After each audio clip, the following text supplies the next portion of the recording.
Hey friends, welcome back in our YouTube channel.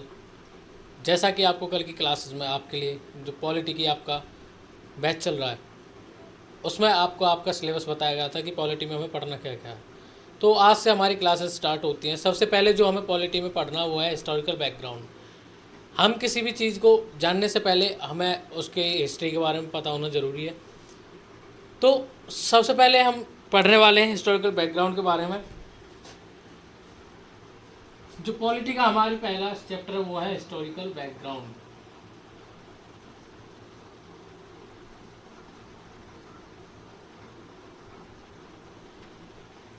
अब हमारे constitution की हिस्ट्री में सबसे पहले जो हिस्टोरिकल बैकग्राउंड था हम उसे दो भागों में डिवाइड करते हैं।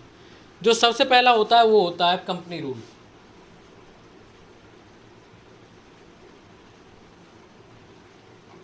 दूसरा है crown rule. Crown means British rule. जो वहाँ के रानी थी उन्होंने हमारे इंडिया पर राज किया।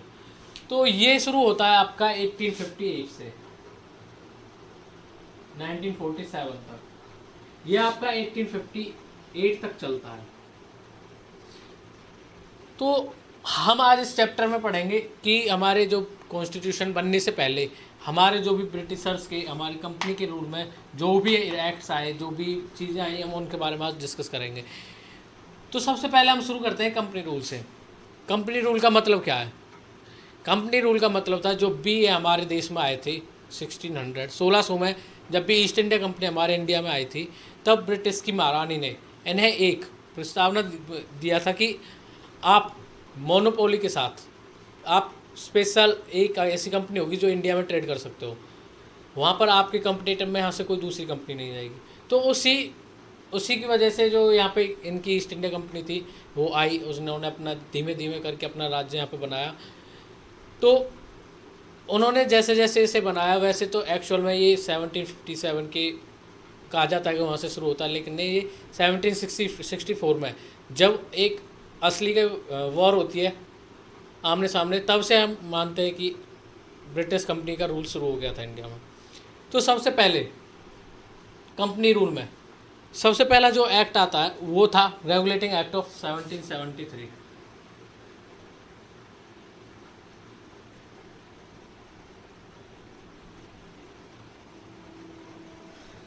रेगुलेटिंग एक्ट ऑफ 1773 में था क्या?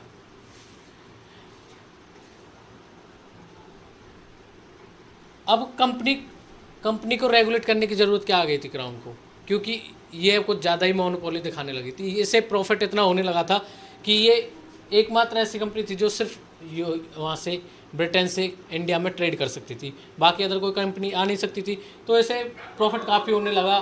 तो उसे देखते हुए क्राउन ने इसमें कुछ रेगुलेट करना इन्हें शुरू कर दिया। इनके काफ़ी ज़्यादा जो प्रॉब्लम्स क्रिएट होने लगी थी। तो सबसे पहले रेगुलेटिंग एक्ट ऑफ 1773 से पहले जो थे, पहले वहाँ पे होते थे गवर्नर ऑफ बंगाल। जो एक सबसे पहले गवर्नर ऑफ बंगाल थे वो कौन थे? वो थे रॉबर्ट क्लाइव।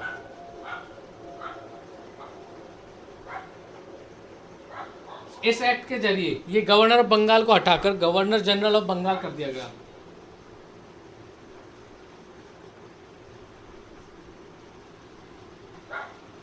और जो सबसे पहले गवर्नर जनरल ऑफ बंगाल थे वो थे वॉरेन हेस्टिंग।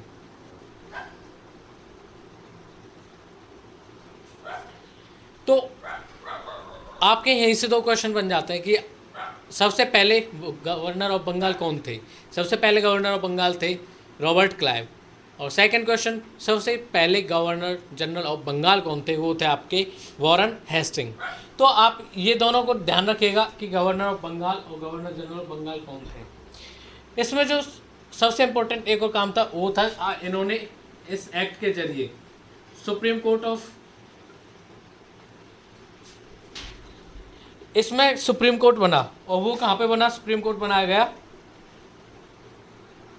कलकत्ता में। इस एक्ट के जरिए सबसे पहले सुप्रीम कोर्ट ऑफ कलकत्ता बनाया गया 1774 में। अब इन्हें रेगुलेट करने के लिए इन्हें कुछ कोई ना कोई हेड या फिर कोई अथॉरिटी तो चाहिए होगी। तो इसके लिए उन्होंने director of board of directors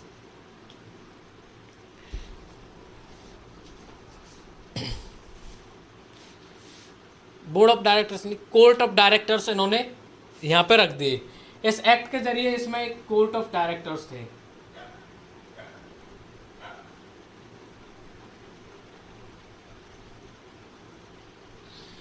court of directors यहाँ पे नियुक्त कर दिए गए, जो कंपनी के एडमिनिस्ट्रेटिव पॉलिटिकल सारे कामों को यही देखते थे। इसमें साथ साथ ब्रेवरी लेना यानी कि घूस लेना बंद कर दिया गया, प्राइवेट ट्रेड बंद कर दिए गए, जो इंग्लिश ऑफिशियल्स थे वो प्राइवेट ट्रेड नहीं कर सकते थे। तो रेगुलेटिंग एक्ट में हमारा था बस इतना ही। अब इसके बाद आता है Pitt's India act 1784।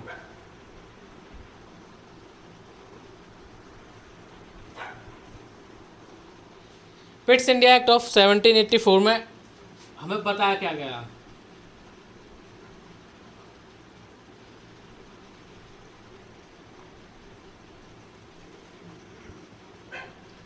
Pitt's India act of 1784 में जो सबसे पहले था वो क्या था कि जो भी पहले कोर्ट ऑफ डायरेक्टर्स थे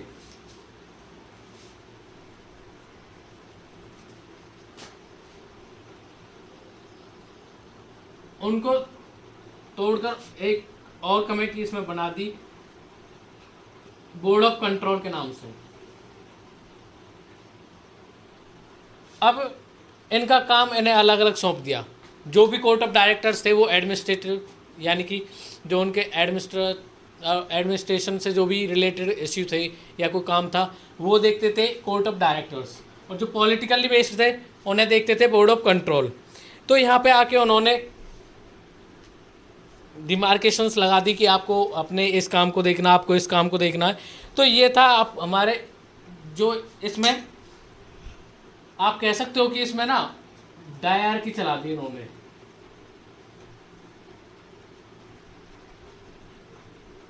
यानी कि दोहरा शासन। डायरकी कैसे कि गवर्नर जनरल भी थे और वो भी इन्हें देखते थे, इनके बाद एक बोर्ड ऑफ कंट्रोल और कोर्ट ऑफ डायरेक्टर्स भी बना दिए उन्होंने।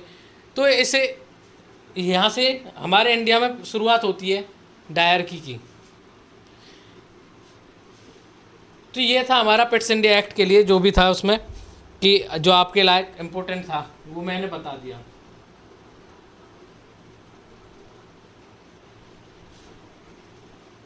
अब नेक्स्ट आते हैं चार्टर एक्ट्स पे। हमारे इंडिया में जो भी ये चार्टर एक्ट आए थे वो आए थे 3 हर एक 20 ईयर्स के गैप पे। जो सबसे पहला था वो था 1813 में। तो हम उसे ना पढ़ते हुए हम चार्टर एक्ट ऑफ 1833 को पढ़ेंगे।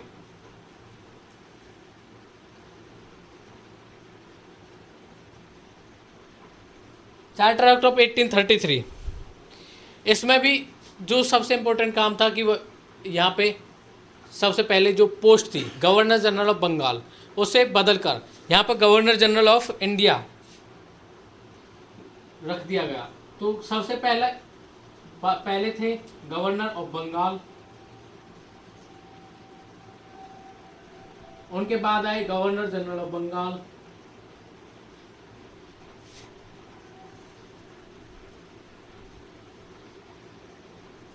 इनके बाद आए governor general of India.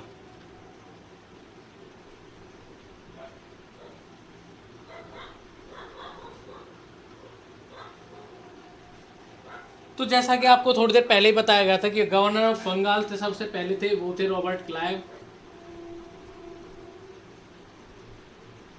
Governor general of Bengal थे वो थे आपके वॉरेन हेस्टिंग।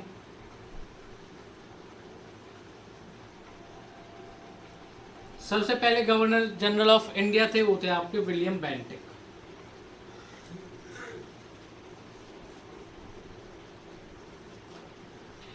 तो जो सबसे पहले आपको इसमें याद रखना है वो आपको ये याद रखना है कि इसमें गवर्नर जनरल ऑफ इंडिया की पोस्ट को बना दिया गया।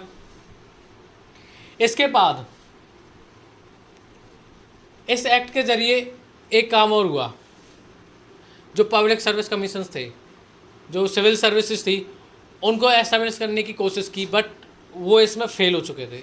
यहाँ पे इस एक्ट के ज़रिए कोई भी सिविल सर्विसेज की एग्ज़ाम्स या फिर कोई भी ऐसा कुछ शुरू नहीं कर पाए थे, लेकिन उन्होंने कोशिश की थी कि इस एक्ट के ज़रिए वो शुरू हो। तो ये था हमारा चार्टर एक्ट ऑफ 1833। इसके बाद आते हैं अब हम चार्टर एक्ट ऑफ 1853। अब तक आप लोग समझ चुके होंगे कि हमने क्या क्या पढ़ा है। हम थोड़ी देर में उसका रिवीजन भी करेंगे कि अभी हमने पढ़ा क्या क्या है। अब बात करते हैं चार्टर एक्ट ऑफ 1853 की।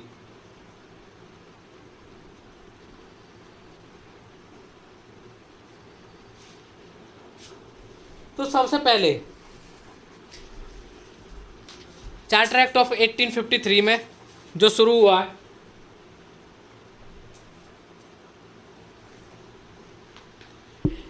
इसमें जो आपके गवर्नर जनरल ऑफ बंगाल थे उनको इससे पहले एक्ट में कर दिया था गया था गवर्नर जनरल ऑफ इंडिया। तो इसमें एक सेपरेट गवर्नर ऑफ बंगाल बनाए गए।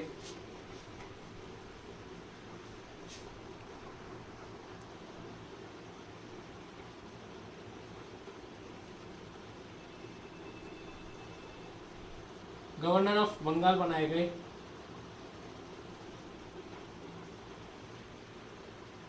जो गवर्नर्स एग्जीक्यूटिव काउंसिल थी उसमें से यहाँ पे लेजिस्लेटिव और एग्जीक्यूटिव दोनों फंक्शंस थे, उनको अलग अलग कर दिया गया इस एक्ट के ज़रिए। तो यही इसमें 2 पॉइंट थे जो इम्पोर्टेंट थे आपके लिए, आपको जानने थे। तो अभी हमने बात की है सबसे पहले रेगुलेटिंग एक्ट ऑफ 1773। तो सबसे पहले रेगुलेटिंग एक्ट ऑफ 1773 में था क्या कि सबसे पहले जो गवर्नर ऑफ बंगाल थे उनको गवर्नर जनरल ऑफ बंगाल किया गया। गवर्नर जनरल ऑफ बंगाल कौन थे? Robert Clive. Governor of Bengal थे Robert Clive. Governor general of Bengal थे आपके वॉरेन हेस्टिंग। उसके बाद उसमें सुप्रीम कोर्ट एस्टेब्लिश किया गया 1773 में कलकत्ता में। ये था आपका रेगुलेटिंग एक्ट ऑफ 1773। इसके बाद बात की थी हमने Pitt's India act of 1784। Pitt's India act में आपको डायर की सिस्टम दिखाई दिया गया। उसमें जो भी थे पहले, उसमें जो आपके रेगुलेटिंग एक्ट में कोर्ट ऑफ डायरेक्टर्स बनाए गए थे उनको सारी पावर दी गई थी कि वो उसके एडमिनिस्ट्रेशन से लेकर पॉलिटिकल अफेयर्स से लेकर सारा कुछ वही संभालें। लेकिन पिट्स इंडिया एक्ट ऑफ 1784 में इन दोनों को अलग अलग कर दिया गया। जो पिट्स इंडिया एक्ट के कोर्ट ऑफ डायरेक्टर्स थे उनको एडमिनिस्ट्रेशन का दे दिया गया काम। बोर्ड ऑफ कंट्रोल बैठा दिए गए, उनमें उनको बोर्ड ऑफ कंट्रोल में उनको दे दिया गया कि आप पॉलिटिकल अफेयर्स संभालो, कि इसके जो पॉलिटिकल वर्क है वो कैसे कैसे करते हैं, वो सारा कुछ दे दिया गया बोर्ड ऑफ कंट्रोल को। यहाँ से हमारे इंडिया में शुरू होती है डायर की। अब इसके बाद हमने पढ़ा था चार्टर एक्ट। अब हमारे इंडिया में 3 चार्टर एक्ट आए थे। हर एक चार्टर एक्ट के बीच में 20 साल का गैप था। फर्स्ट आया था जो 1813 में आया था। ऐसे ही जान लेते कि सबसे पहले चार्टर एक्ट ऑफ 1813 में जो भी ब्रिटिश ने कंपनी के थे सारे ट्रेड मोनोपोली थी वो ख़त्म कर दी गई, एक्सेप्ट चाइना ट्रेड और टी ट्रेड। बट 1833 में वो आते आते वो सारा दोनों जो एक्सेप्ट थे वो भी ख़त्म कर दिए गए। अब मोनोपोली नहीं थी ब्रिटिश की ईस्ट इंडिया कंपनी की। अब ब्रिटेन से कोई भी कंपनी आके इंडिया में ट्रेड कर सकती थी। अब जो भी पहले मोनोपोली लेके ईस्ट इंडिया कंपनी बैठी थी वो यहाँ से एबोलिश कर दी। इसके बाद हमने पढ़ा charter act of 1853। Charter act of 1853 में था क्या कि बंगाल में जो भी 1833 को अभी हम रह गए थे उसे रिपीट करते हैं। चार्टर एक्ट ऑफ 1833 में क्या था? चार्टर एक्ट ऑफ 1833 में जो भी गवर्नर जनरल ऑफ बंगाल थे उनकी पोस्ट को हटाकर गवर्नर जनरल ऑफ इंडिया बना दिए गए। Governor general of India, first governor general of India कौन थे? हमारे विलियम बेंटिक। तो सबसे पहले गवर्नर ऑफ बंगाल कौन थे? Robert Clive. Governor general of Bengal कौन थे? Warren Hasting. Governor general of India कौन थे? William Bentinck. तो ये इनका आखिरी जो कंपनी रूल था उनका आता है यहाँ पे आखिरी, ये था एक्ट। इसके बाद हम बात करते हैं, अब इसके बाद चल जाता है क्राउन रूल। क्राउन रूल कब से कब तक होता है? क्राउन रूल 1858 से, जो 1857 का रिवोल्ट होता है उसे देखते हुए जैसे तैसे, मतलब कि जो ब्रिटिश गवर्नमेंट थी जो ब्रिटेन में थी, उन्होंने इंडिया को सांत्वना दी कि ये हम आपके देश में गुड गवर्नेंस लेके आएंगे, आपके वेशभूषा, आपके सारा कुछ बदल देंगे कि आपको जो गुड गवर्नेंस का एक मीठा सा झूठ बोला गया था, जिससे कि उनकी कंपनी, उनका जो राज है वो इंडिया में बना रहे। तो इसके बाद हमारा शुरू होता है क्राउन रूल। अब क्राउन रूल में सबसे पहले था क्या? Crown rule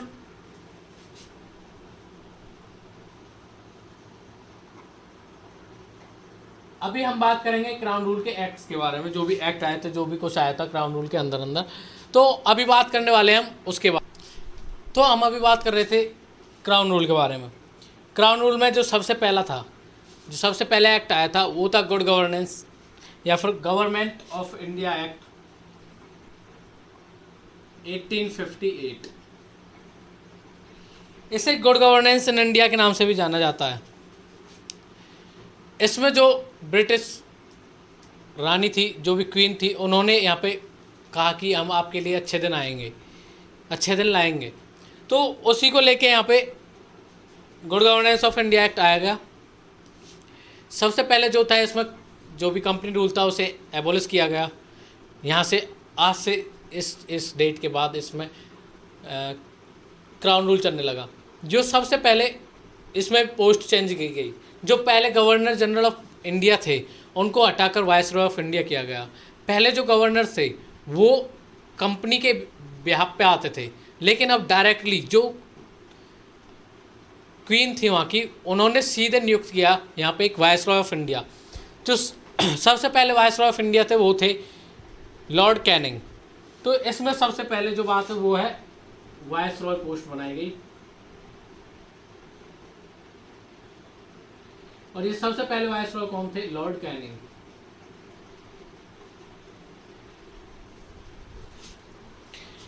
first viceroy of India Lord Canning.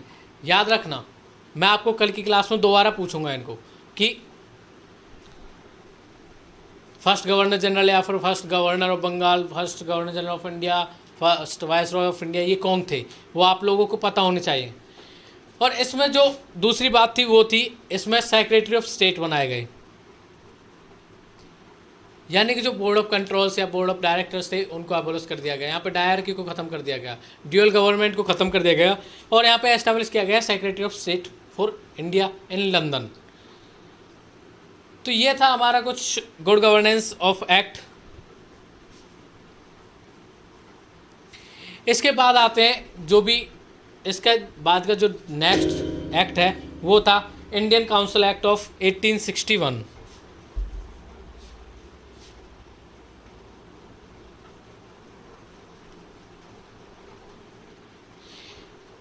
Indian council act of 1861 में था क्या?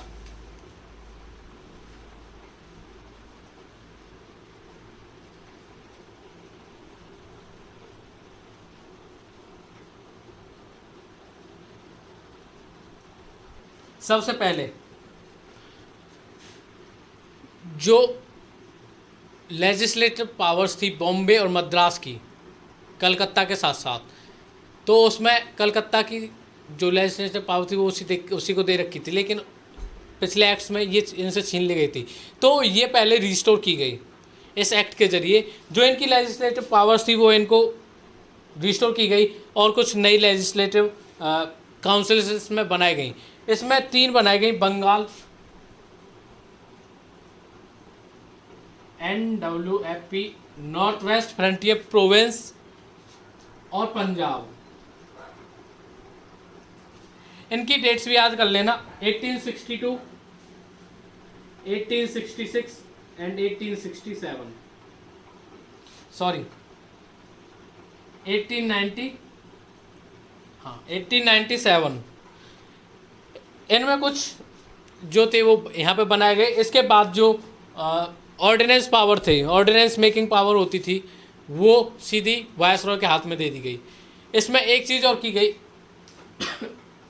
सॉरी, पोर्टफोलियो सिस्टम होता है। जो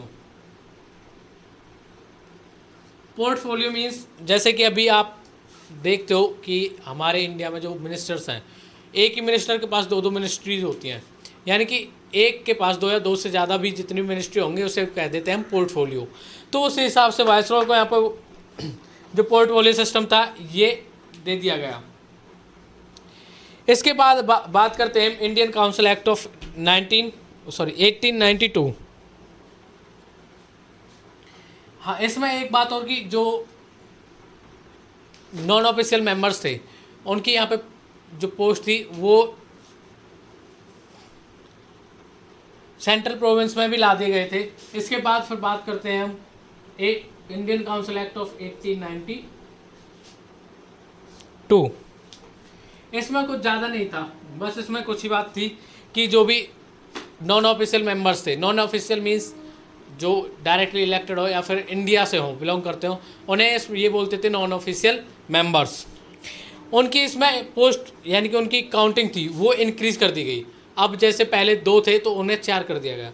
तो इसमें नॉन ऑफिशियल मेंबर्स की पोस्ट को पोजीशंस को बढ़ा दिया गया, सीट्स बढ़ा दी गई। और इसमें जो लेजिस्लेटिव जो मेंबर्स थे वो अब बजट को डिस्कस भी कर सकते थे और सप्लीमेंट्री क्वेश्चंस भी पूछ सकते थे बजट के रिगार्डिंग। ये किसके अंतर्गत था? ये था इंडियन काउंसिल एक्ट ऑफ 1892 के। तो अभी 1892 में सिर्फ 2 चीज़ें की गई थी। वो क्या क्या थी? सबसे पहली चीज़ जो थी, सबसे पहली थी कि जो नॉन ऑफिशियल मेंबर्स थे उनकी सीट्स इंक्रीज़ कर दी गई। सेकंड बात, जो भी बजट के ऊपर सप्लीमेंट्री क्वेश्चंस होते थे वो पूछ सकते थे या फिर बजट को डिस्कस कर सकते थे लेजिस्लेटिव मेंबर्स। अब बात करते हैं इंडियन काउंसिल एक्ट ऑफ 1909, जिसे इंडियन गवर्नमेंट एक्ट ऑफ 1909 भी कहा जाता है या फिर मॉर्ले-मिंटो रिफॉर्म्स भी कहा जाता है। मॉर्ले-मिंटो रिफॉर्म्स, ये मॉर्ले-मिंटो थे कौन? जो मॉर्ले थे वो सेक्रेटरी ऑफ स्टेट थे इन लंदन, इंडिया के लिए। जो मिंटो थे वो थे viceroy of India, Lord Minto. तो ये याद रखना कि इसे किस किस नाम से बुलाया जाता है।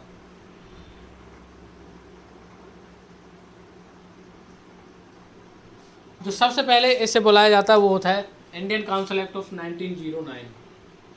इसे गवर्नमेंट ऑफ इंडिया एक्ट भी कहते हैं 1909। इसे मॉर्ले मिंटो रिफॉर्म भी कहते हैं।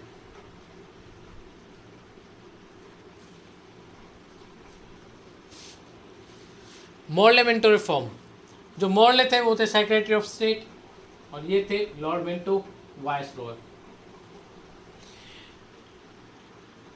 ये जो गवर्नमेंट ऑफ एक्ट है 1909 काफ़ी फेमस है। इसमें जो लेजिस्लेटिव जो सीट्स थी उनको बढ़ाकर 16 से 60 कर दिया गया। इसमें सेपरेट इलेक्टोरेट भी दिया गया मुस्लिम्स को, जहाँ पे सिर्फ मुस्लिम की वोट दे सकते हैं।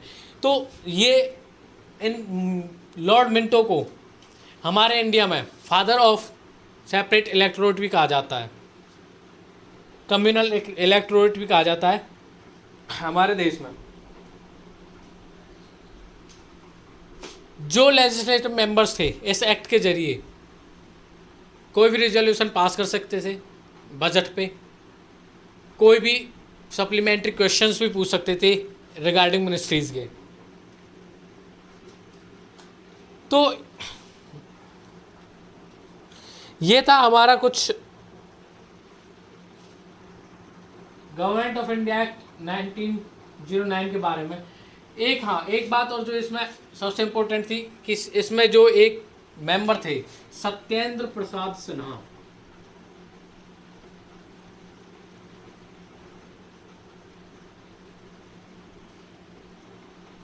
सत्येंद्र प्रसाद सिन्हा ये इंडिया के फर्स्ट मेंबर थे जिन्हें वायसरॉय की एग्जीक्यूटिव काउंसिल में लिया गया था एज ए लॉ मेंबर।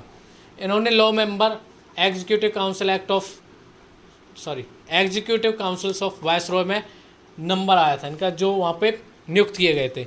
ये पहले इंसान थे, तो इनका नाम याद रखना, सत्येंद्र प्रसाद सिन्हा।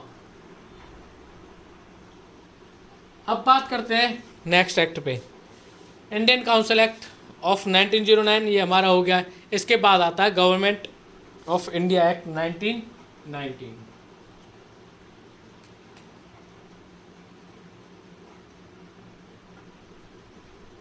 इसे भी दो नामों से जाना जाता है, मॉन्टेग्यू चेम्सफोर्ड रिफॉर्म।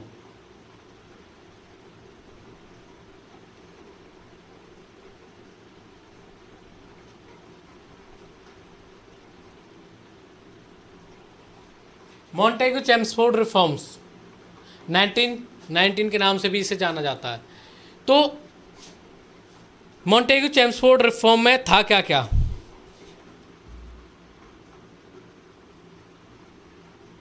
इसमें सबसे पहले जो दी गई थी वो था कि इसमें जो responsible government in India establish की जाए।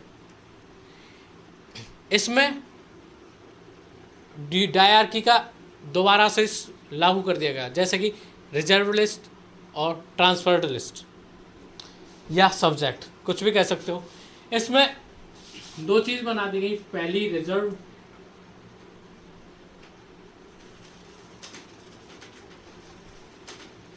और दूसरा था ट्रांसफर्ड।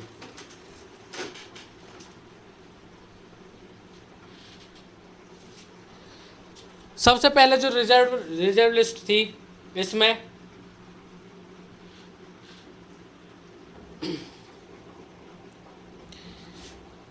जो भी एडमिनिस्टर की जाएंगी वो गवर्नर द्वारा की जाएंगी, लेकिन एग्जीक्यूटिव काउंसिल के साथ साथ। लेकिन जो ट्रांसफर्ड थे उन्हें सिर्फ और सिर्फ वायसरॉय ही देख सकते थे।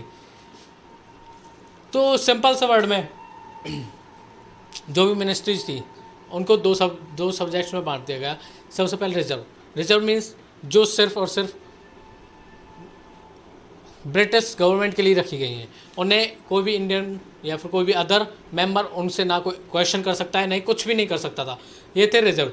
ट्रांसफर्ड कि इनको आप कर सकते हो, इनके ऊपर चर्चा होगी, लेकिन जो ये हैं ये सिर्फ और सिर्फ वायसरॉय देखेंगे, इनको ट्रांसफ़र किया जाएगा कि सिर्फ और सिर्फ वायसरॉय इनको देखें। तो ये था आपका रिजर्व सब्जेक्ट और ट्रांसफर सब्जेक्ट डायरकी सिस्टम का।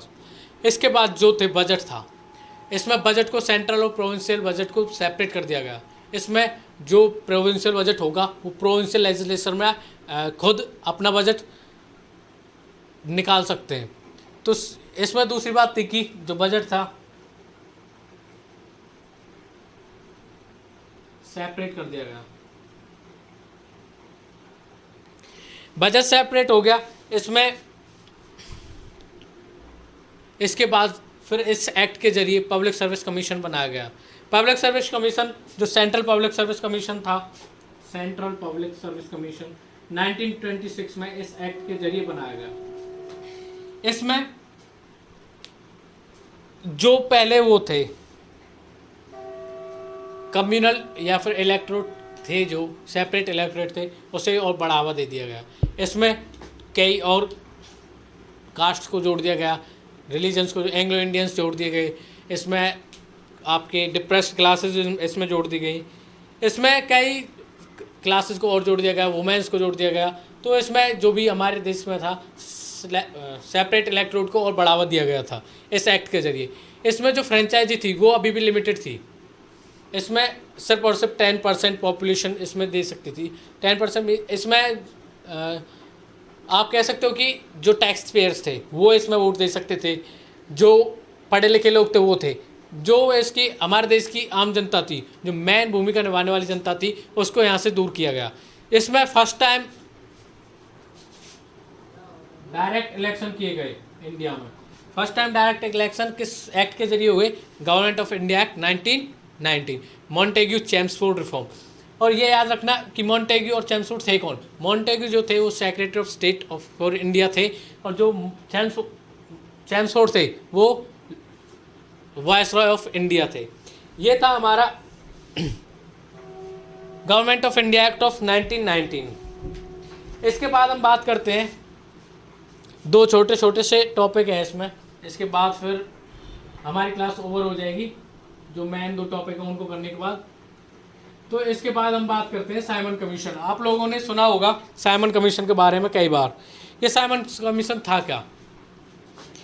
वैसे इसे डीप में हम जब अपनी हिस्ट्री क्लासेस लेंगे तब हम इसे पढ़ेंगे, लेकिन अभी आपको मोटा मोटा सा बता देता हूँ कि साइमन कमीशन था क्या। साइमन कमीशन, ये जो भी गवर्नमेंट एक्ट लाए गए थे उनको निरीक्षण करने के लिए, उनकी जांच करने के लिए बनाया गया था कि देखें आप इंडिया में जाकर कि उनका कैसे काम हो रहा है, वो सही है या गलत है। ये सारा कुछ जानने के लिए साइमन कमीशन बनाया गया। ये इंडिया में 1927 में आया। इसमें 7 मेंबर थे, और जो भी ये साइमन कमीशन था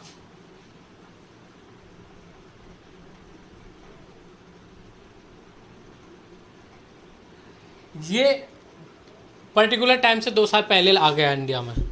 सबसे पहले जो ड्रॉबैक था इसका। सेकंड, इसको जो हमारे इंडियन पीपल्स थे उन्होंने क्यों इसे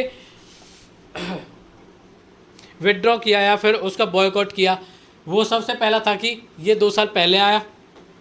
दूसरा था कि इसमें सारे मेंबर्स वाइट्स थे, यानी ब्रिटिशर्स इसके सारे मेंबर थे। तीसरा, इसमें इंडियन एक भी इंक्लूड नहीं किया गया, जो कि इंडिया के खुद के गुड गवर्नेंस के लिए जो कमीशन बनाया जा रहा है उसमें इंडिया नहीं था। इस वजह से इन्हें बॉयकॉट किया। लेकिन इसने अपनी फिर रिपोर्ट्स दी, जिसमें रिपोर्ट्स में इसने कुछ रिकमेंडेशंस दी। रिकमेंडेशंस में इन्होंने क्या दिया? सबसे पहले जो सेपरेट इलेक्टोरेट है,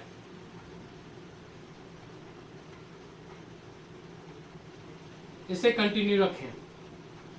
सेकंड, इसमें जो डायरकी है इसे एबॉलिश करें।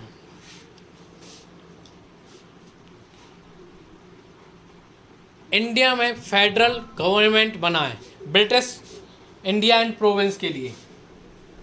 थर्ड था फेडरल गवर्नमेंट का। फेडरल गवर्नमेंट क्या होता है? फेडरल गवर्नमेंट होता है कि जैसे सेंटर में भी गवर्नमेंट हो और एक प्रोविंस में भी गवर्नमेंट हो, जैसे कि अभी हमारे इंडिया में देखी जाती है। तो सबसे पहले पॉइंट था सेपरेट इलेक्टोरेट, इसमें कंटिन्यू रखो, डायरकी खत्म करो, फेडरल गवर्नमेंट बनाओ और रेस्पॉन्सिबल गवर्नमेंट बनाओ।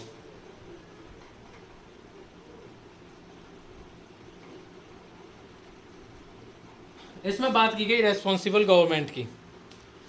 अब बात करते हैं, ये था हमारा कुछ साइमन कमीशन। इसको बारे में जो डीप नॉलेज है वो हम अपनी हिस्ट्री की क्लासेस में लेंगे। अब आते हैं कम्युनल अवार्ड पे।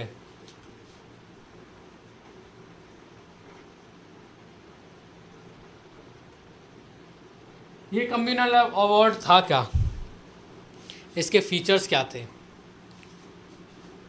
इसका मतलब था कम्युनल अवार्ड का कि रिप्रेजेंटेशन ऑफ माइनॉरिटी क्लासेस या माइनॉरिटी पीपल। कम्युनल अवार्ड दिया किसने था? ये अनाउंस किया गया था Ramsay MacDonald, British prime minister द्वारा। ये ब्रिटिश प्राइम मिनिस्टर द्वारा बनाया गया था, किसके लिए? इंडियन डिप्रेस्ड क्लासेस के लिए, ये माइनॉरिटीज़ के लिए। जो ये सेपरेट इलेक्टोरेट था इसको डिप्रेस क्लासेस में बढ़ाने के लिए था, लेकिन गांधी जी को जैसे ये पता चला कि हमारे देश में कम्युनल अवार्ड लाया जा रहा है, तो वो उस टाइम पे थे पूना की एक जेल में।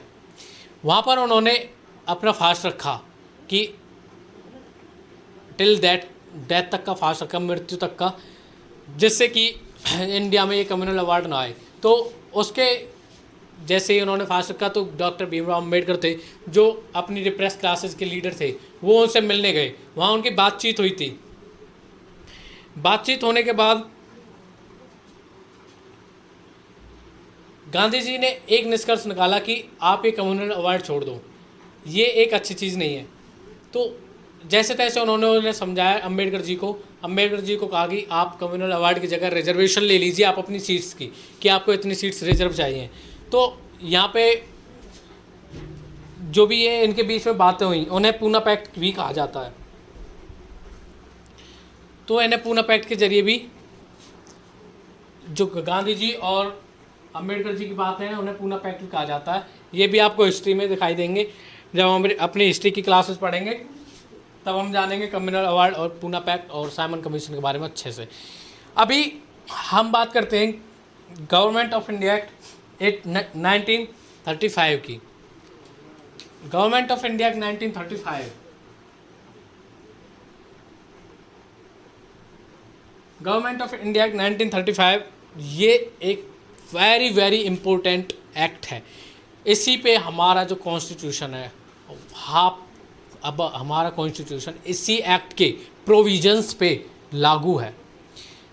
जो इसमें जो प्रोविजंस हैं वो सारे के सारे हमारे कॉन्स्टिट्यूशन में मिल जाएंगे।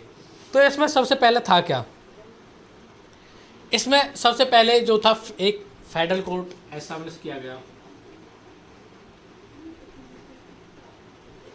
1937 में। इसके बाद जो सेकंड था, इसमें 6 बाइकैमरलिज्म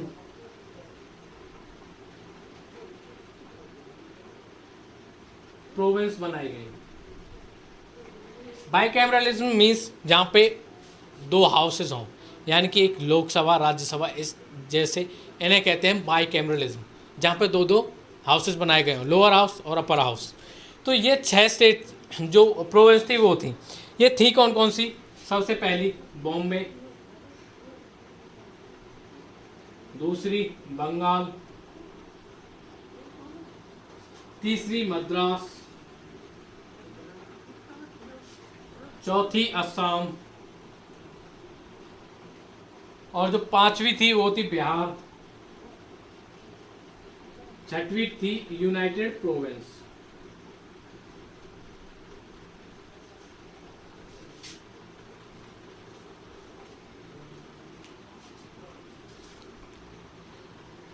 ये हमारी 6 स्टेट 6 प्रोविंस थी उस टाइम पे जहाँ पे बाइकैमरलिज्म था।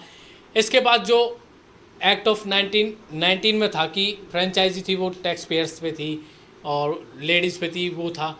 अब उसमें जो फ्रेंचाइजी थी उसे 10% और बढ़ाकर इसे अपनी हमारी जो पॉपुलेशन थी उसमें 10% तक का और बढ़ा दिया गया कि 10% पॉपुलेशन इसमें इलेक्शन में अपना वोट डाल सकती है।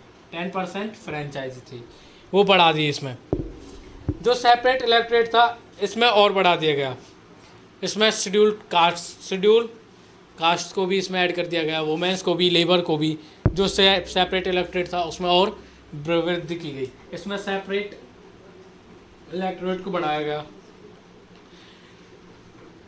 और जो आरबीआई था, आरबीआई एक्ट भी इसी के जरिए लाया गया।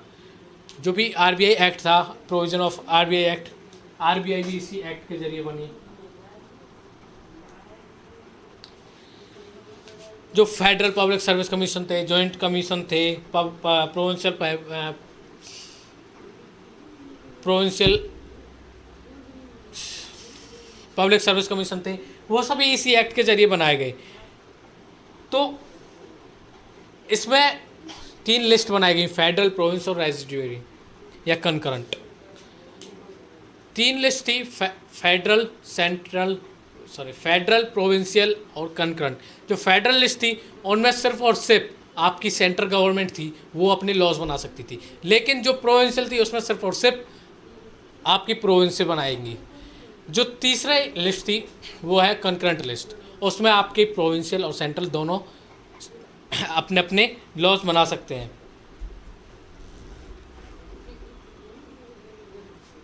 जो डायर की थी, ट्रांसफर रिजर्व वाले थे, वो प्रोविंस खत्म कर दिए गए, लेकिन सेंटर में अभी भी लागू थी।